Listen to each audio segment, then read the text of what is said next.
राज्यातल्या 7 जिल्ह्यांमध्ये शाळा आणि कॉलेजेसना सुट्टी। ठाणे, रायगड, रत्नागिरी, पुणे, सांगली, कोल्हापूर, वाशिम मध्ये सुट्टी तर अतिवृष्टीच्या पार्श्वभूमीवर प्रशासनाचा निर्णय।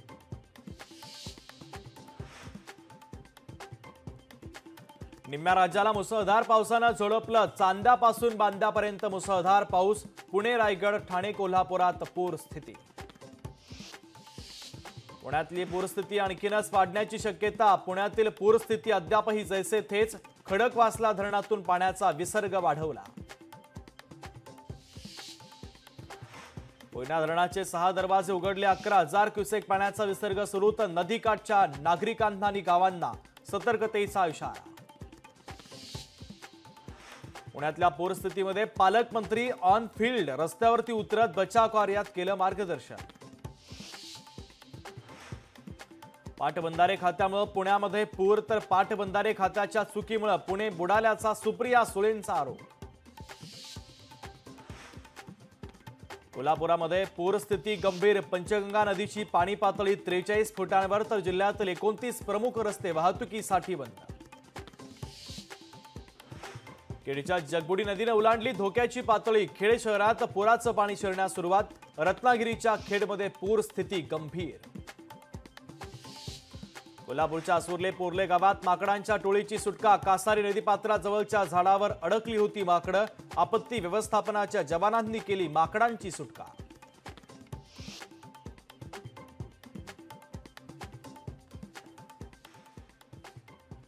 पुणे, रायगड आणि रत्नागिरीमध्ये उद्या शाळा महाविद्यालयांना सुट्टी जाहीर। अतिवृष्टीच्या पार्श्वभूमीवर प्रशासनाचा निर्णय।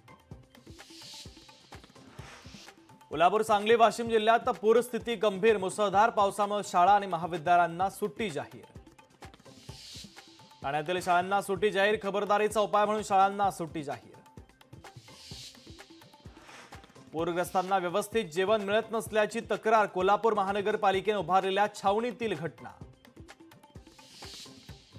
सांगलीमध्ये वारणा नदीला पूर। वारणा नदीपात्रातून मगरी आल्या बाहेर। नदीपात्राबाहेर आलेल्या मगरींमुळे स्थानिकांमध्ये भीतीचं वातावरण।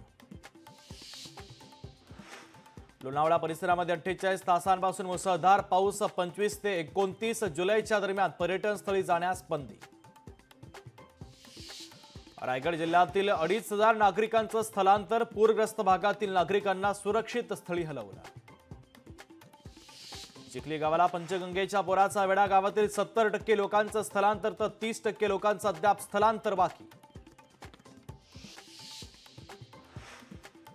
कोयना धरणामध्ये पाण्याची आवक वाढली। धरणातून कोयना नदीपात्रामध्ये पाण्याचा विसर्ग।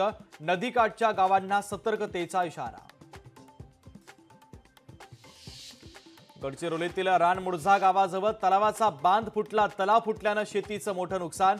अधिकाऱ्यांनी मदत करण्याऐवजी मासे नेल्यानं संताप। आळंदीमध्ये वाहत्या पाण्यात अडकलेल्या दोघांना वाचवण्यात यश। वाहत्या पाण्यात कारमध्ये अडकले होते दोघे। उल्हासनगरमध्ये मुसळधार पावसामुळे नागरिकांच्या घरात पाणी शिरलं। नागरिकांचं जनजीवन विस्कळीत। 12वीच्या विद्यार्थ्यांबाबत राज्य सरकारचा मोठा निर्णय। पावसामुळे परीक्षा न दिलेल्यांना पुन्हा परीक्षा देता येणार। शिक्षण मंत्र्यांचे शिक्षण विभागाला आदेश।